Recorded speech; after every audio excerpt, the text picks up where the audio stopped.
네, 안녕하세요. 미주미 이기크루 김준영입니다. 오늘 장 시작 전까지 살펴볼 미국 증시 이슈 세 가지를 시작하도록 하겠습니다. 먼저 첫 번째 소식은 버크셔 해서웨이가 3분기 실적을 발표했는데요.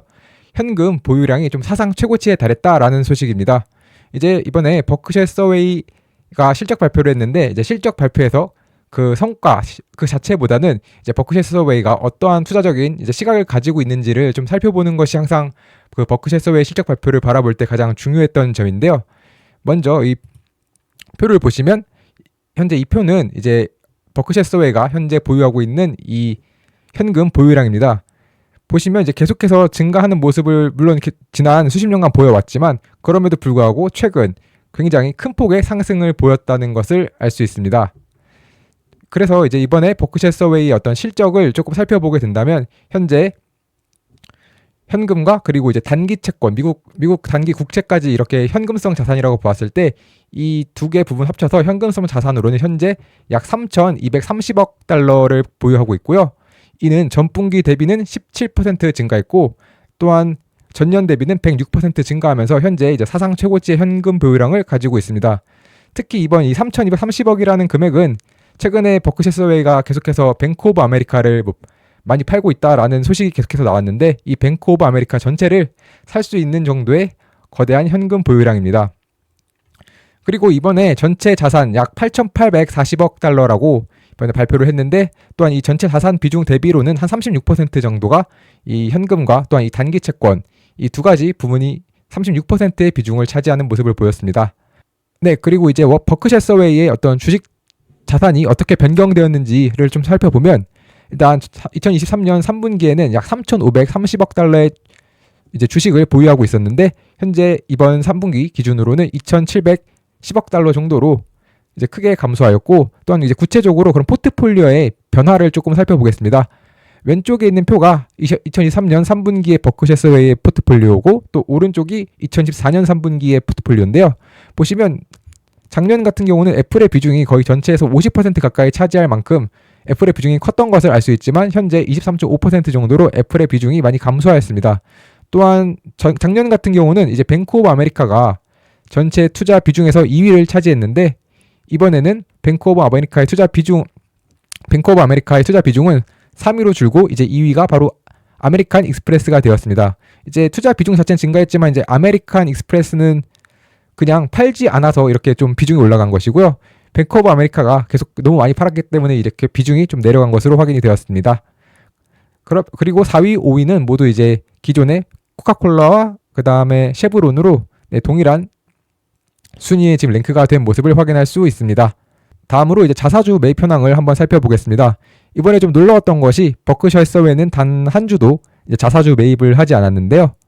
지난 3분기에 단 한 주도 자사주 매입을 하지 않으면서 원래 기존의 워렌 버핏은 주가가 좀 버크셔의 내재 가치보다 낮다고 생각하는 경우에는 자사주 매입을 하겠다라고 했는데 현재 단 3개월 동안 단 한 번도 하지 않은 것을 보아 현재 워렌 버핏은 버크셔 해서웨이 주가조차도 역시 내재 가치에 비해서 조금 높다고 판단하고 있는 것으로 보입니다.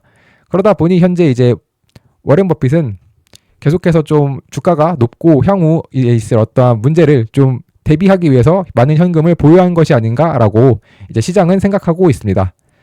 다음으로 두 번째 소식을 살펴보겠습니다. 두 번째 소식은 엔비디아가 다우 지수에 편입이 되었다라는 소식인데요. 이번에 엔비디아가 다우 지수에 편입이 되면서 인텔이 좀 편출되게 되었습니다.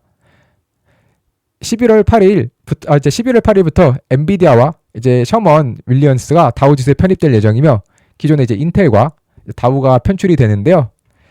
이번에 좀 특이한 것은 엔비디아 같은 경우 미국 내에서 시총 2위 기업이지만 다우 지수 내에서 투자 비중은 22위입니다. 그 22위가 좀 될 예정인데요. 그 이유는 다우 지수는 일반 S&P와 같은 방법처럼 이런 시가총액 가중 비중이 아니라 주가를 기준으로 자신만의 어떤 투자 공식이 있는데 그 공식에 따라서 판단을 하는데 주로는 주가에 따라서 결정을 내립니다. 그래서 이 주가에 따라서 비중을 결정하기 때문에 상대적으로 엔비디아의 투자 비중이 좀 낮다라는 점을 말씀을 드리면서 이번에 일부 투자자들은 엔비디아가 다우 지수에 편입이 되면서 좀 다우의 저주에 빠지지 않을까 하는 걱정을 하는 모습을 보였는데요. 다우의 저주라는 것은 다우 지수 편입되는 날까지는 주가가 상승을 하다가 다우 지수에 좀 편입이 되고 나면 주가가 이제 그 다음 해에 주가가 좀 좋지 않은 모습을 보이는 그런 경우가 좀 자주 있었기 때문에 이러한 다우의 저주라고 부르게 되는데요.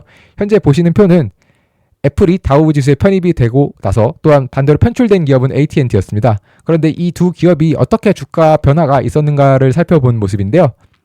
애플은 다우 지수에 편입되고 나서 1년간 주가가 마이너스 24%를 보였고, 반대로 이제 AT&T는 다우 지수에서 오히려 편출되고 나서부터는 주가가 11% 상승하는 이런 모습을 보였습니다. 또한 통계적으로 살펴보면 1999년 이후 이제 다우 지수에 편입된 16개 기업은 편입 1년 전에는 평균 25%의 주가 상승을 보였는데 편입 후 1년 동안은 평균 6.8% 주가가 하락하는 모습을 보였습니다. 그러다 보니 이제 엔비디아도 좀 주가가 하락하지 않겠느냐 하는 일부 투자자들의 이제 우려가 있는 모습인데요. 엔비디아는 내년에도 좋은 모습을 보이길 바라는 개인적인 감정을 말씀드리면서 두 번째 소식을 마치도록 하겠습니다. 네, 세 번째 소식은 이번 주 대선과 FOMC로 시장에 거대한 변동성이 예상된다는 소식입니다. 이번 주에 이제 대선과 FOMC 금리 발표가 있는데요. 이번 발표로 인해서 전반적으로 시장에 크게 변동성이 있을 것으로 예상이 되고 있습니다. 특히 선거의 경우 그 결과에 관계없이 좀 변동성이 커질 것으로 예상이 되고 있는데, 그린우드 캐피탈의 CIO는 어느 시나리오든 좀 단기적인 리스크가 있을 것 같다라고 말을 했으며, 공화당 후보가 이제 승리하게 되면 이제 트럼프 거래에서 좀 차익 실현을 촉발하는 이 뉴스 매도가 있을 수 있겠고, 해리스가 승리하게 된다면 좀 더 심각한 긴장을 좀 촉발할 수 있다라고 전했습니다.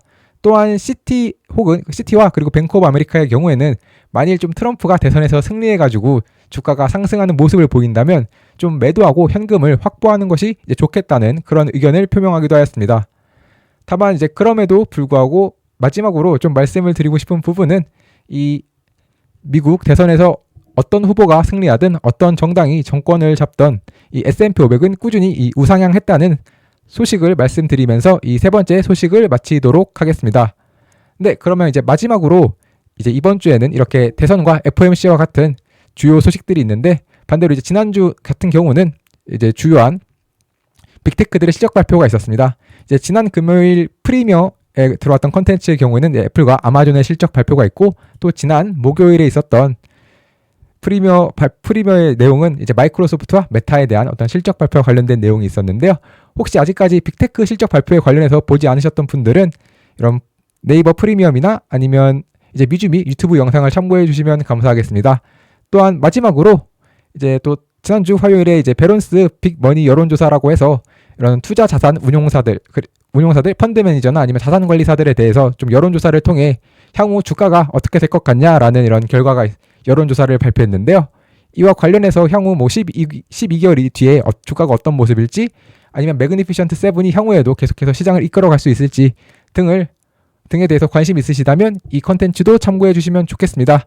네, 이상으로 첫 번째 이슈는 워렌 버크셔 해서웨이의 어떤 현금 비중이 사상 최고였다는 점, 두 번째 소식은 엔비디아가 다우 지수에 편입되었다는 점, 마지막 소식으로는 이번 주 이제 선거와 FOMC로 인해서 굉장히 변동성이 커질 수 있다는 점, 이 세 가지 소식을 이제 말씀드리면서 오늘 장 시작 전 살펴볼 미국 증시 이슈 세 가지를 마치도록 하겠습니다.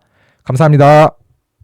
네, 현재 미주미의 네이버 프리미엄 콘텐츠는 오늘 제가 말씀드린 세 가지 소식 이외에도 특징주나 다양한 뉴스들이 포함된 미주미 마감시황, 그리고 시장을 이기는 포트폴리오의 미주미 주도주, 테크니컬 분석이 포함되어 있는 미주미 매운맛, 골든크로스 종목 등 다양한 콘텐츠들을 함께 하시고 싶으신 분들은 네이버 프리미엄 콘텐츠에서 미국 주식의 미치다를 검색해 주시면 프리미엄 콘텐츠를 구독하실 수 있습니다.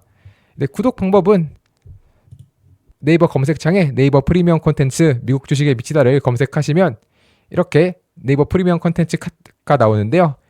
이걸 다시 한번 클릭하시면 이런 화면과 함께 오른쪽 상단에 구독하기 버튼이 있으니 이 버튼을 통해서 하실 수 있습니다. 또한 제 영상을 보시고 구독을 하시는 분들은 영상 하단의 상세 보기를 보시면 네이버 프리미엄 콘텐츠 구독하러 가기가 있는데, 이 버튼을 누르시면 화면 오른쪽 상단에서 이제 구독하기 버튼을 눌러주시면 네이버 프리미엄 콘텐츠 구독이 가능합니다.